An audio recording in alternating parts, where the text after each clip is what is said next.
Newborn American babies. Newborn citizens of these United States. Free and with rights guaranteed by the Constitution. But let's take a closer look. These new arrivals in a typical American town have equal legal rights. In class, they are not equal at all. Each has a social status handed on to him by his family, ascribed to him at birth. Meet Guilford Ames III, the latest addition to one of the town's upper-class families. Guilford Ames II is the wealthiest man in town. He owns a large factory. The Ames is one of the oldest families in the community, and so it represents prestige as well as wealth. This is where an Ames family has lived for the last 100 years, and this is where Guilford Ames III will live. Like most of the babies here, this one, Theodore Eastwood by name, has an ascribed status of middle class. His father is Joseph Eastwood, high school educated and a white-collar worker in the Ames factory.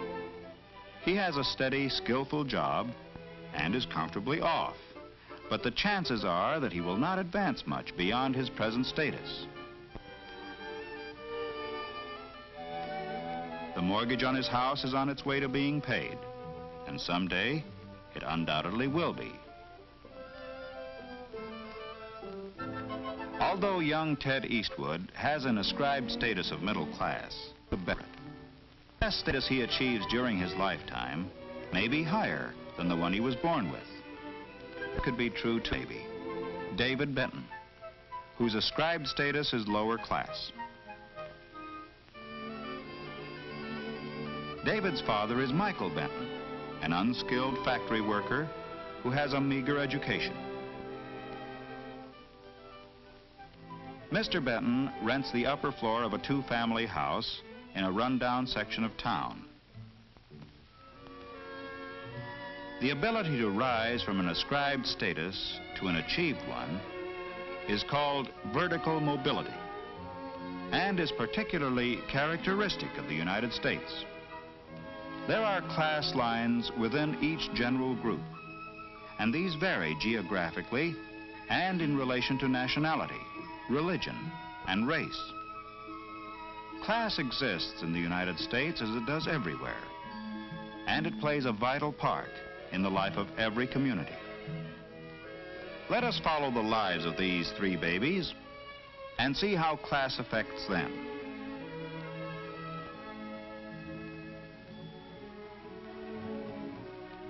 "18 years later, Gil, Ted, and Dave are in the graduating class of the town's high school.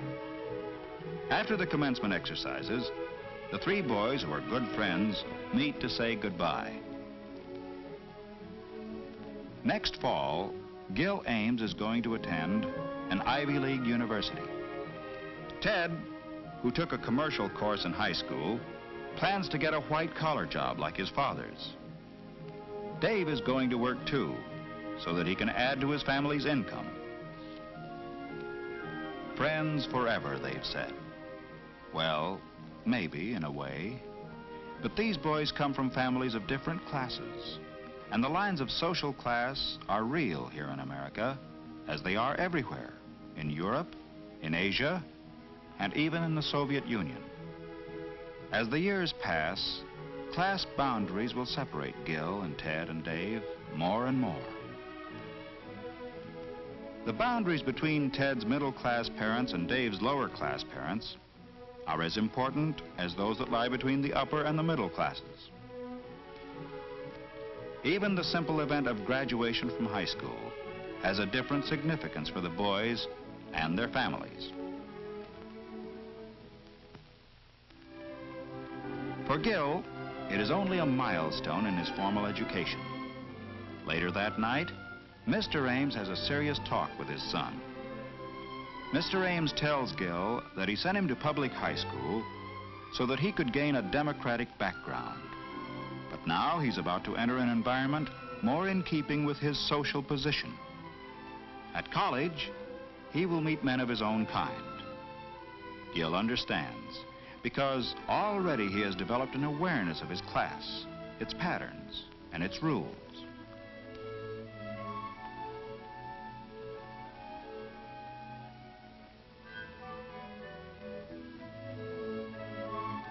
In another part of town, the Eastwoods have just finished dinner, and Mr. Eastwood is talking with Ted about his plans for the future. Ted's record in high school was generally good, but there was one subject in which he excelled: drawing. Ted would like to do something professionally in the art field, but his father discourages him. In the light of Mr. Eastwood's own experience, security lies in business and white-collar work. Ted sees his father's point of view and agrees that the commercial courses he took in high school have prepared him for office work, and so that's the kind of job he'll look for.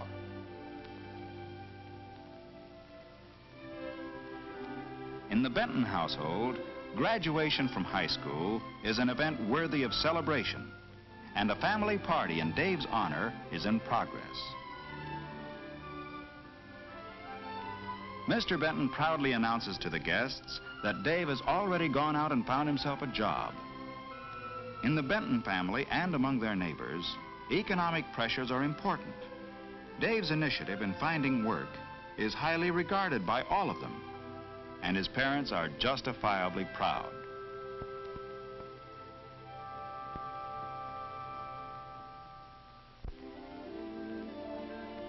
Four years later, Dave, 22 now, has a job at a local gas station.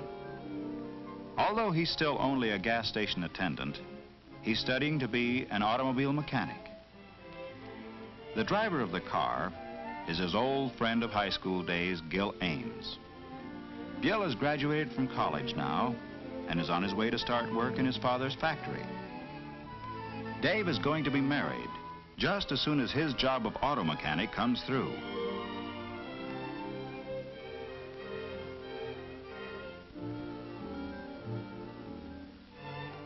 Gil's first day of work in his father's factory turned up still another familiar face. Ted Eastwood has a job in the bookkeeping department. Mr. Ames is taking his son on a tour of all the departments of the factory. Someday, Gil will take over the business, and today, he's beginning to learn about it.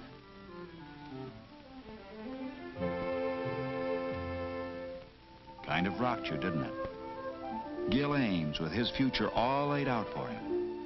But you're Ted Eastwood, stuck in a job you'll be in all your life. Why don't you get out? What's keeping you here anyway? Mary Blakesley? You thought you'd marry her. But remember what she said that day in the car? Her car, of course. But can't you see it's impossible, Ted? It's not just money. We live in different worlds. Sure, different worlds inside this town, but there are other worlds, bigger towns. You've got some money saved, go to New York. Give it a try for 6 months. And if you fail, only you're not going to fail. And Ted didn't fail. He had talent and the ability to work hard. He started with a job in the art department of a large advertising agency. They called him a production assistant, but actually, he was a sort of a glorified errand boy. But at least he was through with bookkeeping and close to the kind of work he liked.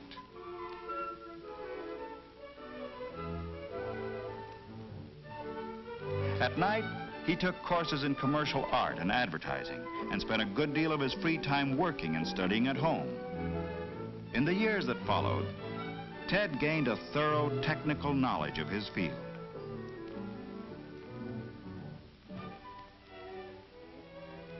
By the time he was 30 years old, he was the head of the art department of an advertising agency. Horizontal mobility, moving from one place to another, has resulted in vertical mobility for Ted Eastwood. a movement upward from his ascribed status to an achieved status that is largely the result of his professional standing. Class lines are drawn differently in a large city like New York, although they are still there. Here, professional standing, power, and wealth are of great importance. It is possible for members of socially prominent families, theater people who may have come from the lower class, and successful businessmen of the middle class to mix socially, and Ted is an accepted member of the group.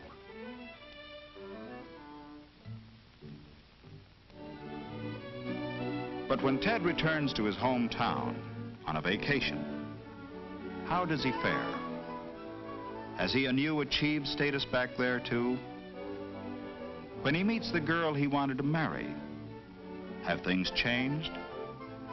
The town is small enough so that Mary has heard about Ted's success in New York. But this isn't New York. Mary is married to Gil now, and although they are friendly enough toward Ted, he still isn't part of their world, and he never will be. In this town, the ascribed status of his parents is still the class to which he belongs.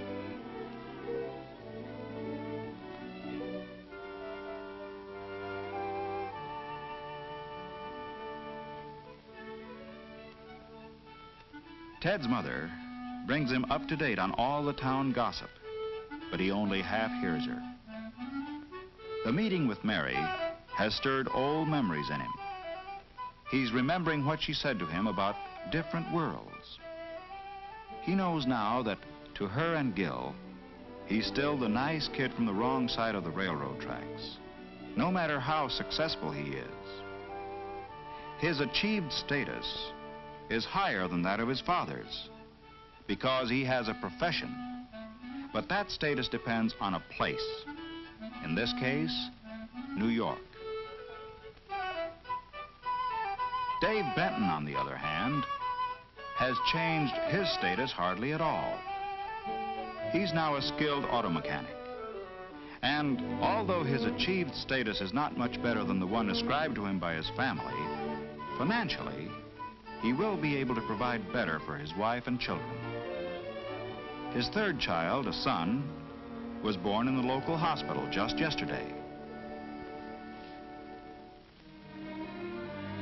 This new Benton baby has the ascribed status given him by his family. He may, as he grows up, reach a higher achieved status as Ted Eastwood did. Or he may, as his own father did, stay in the class to which he was born. His vertical mobility will depend greatly upon him, his character, his talents, and abilities. It will possibly depend, too, upon geographical mobility, because the criteria for class boundaries vary from place to place.